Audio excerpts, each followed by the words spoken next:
7 days into Ocean Sprint 2 of the Velux 5 Oceans Round the World Yacht Race, and Polish skipper Zbigniew Gutkowski leads the fleet on its gruelling voyage from Cape Town in South Africa to Wellington in New Zealand.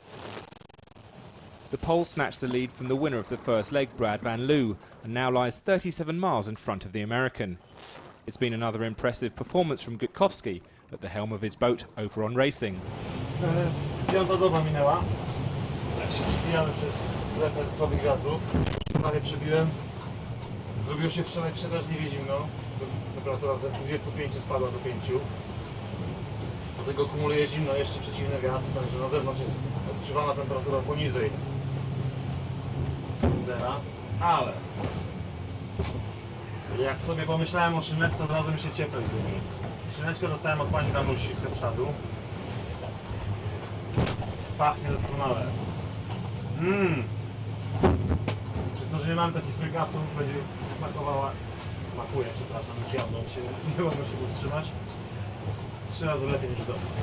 Na pewno macie dużo lepsze rzeczy na stole, ale uwierzcie mi, tutaj te rzeczy smakują jeszcze bardziej niż w domu. Smacznego! While the race leader may have one eye on his Christmas lunch, there's still just under 6,000 demanding miles to go to Wellington. It's been an incredibly frustrating first week for all the skippers competing, due to a massive high-pressure system that has deprived the fleet of any decent wind. The vast majority of the 5 days we've been at sea is exactly what you see behind me.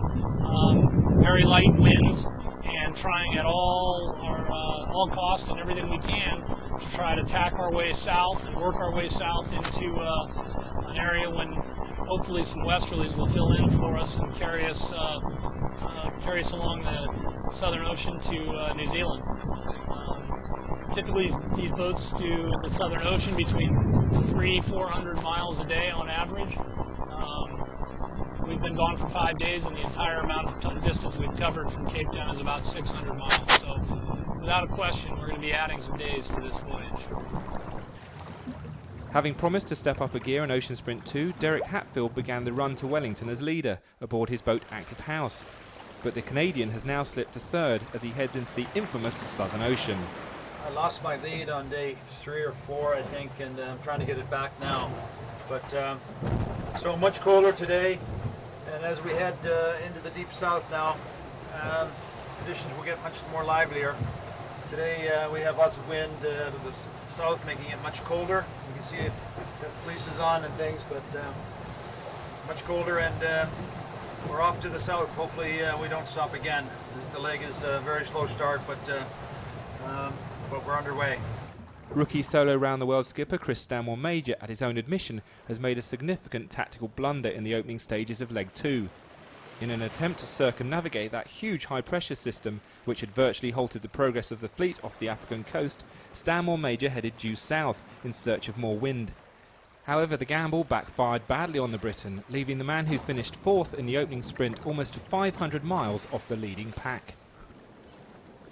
It hasn't just been Stanmore-Major who has struggled so far. Christophe Bullens has had a catalogue of technical problems, forcing the Belgian to return to Cape Town on no less than 2 occasions. Since the race start on the 16th of December, Bullens first returned to port to repair bolts that had sheared off his rudder. Only a day later, the solo skipper was back dockside in Cape Town to fix a broken mast track. The former Belgian national sailing champion is due to set sail from South Africa within the next couple of days for a 3rd time. And news this week from the organisers of the Velux 5 Oceans race, announcing that the 3rd of the 5 ocean sprints, making up the 2010-2011 edition of the race, will conclude in the Uruguayan city of Punta del Este, rather than in the Brazilian port of Salvador. But long before the start of Leg 3, there's the little matter of reaching New Zealand first. The leading skipper is expected to reach Wellington in the first week of January.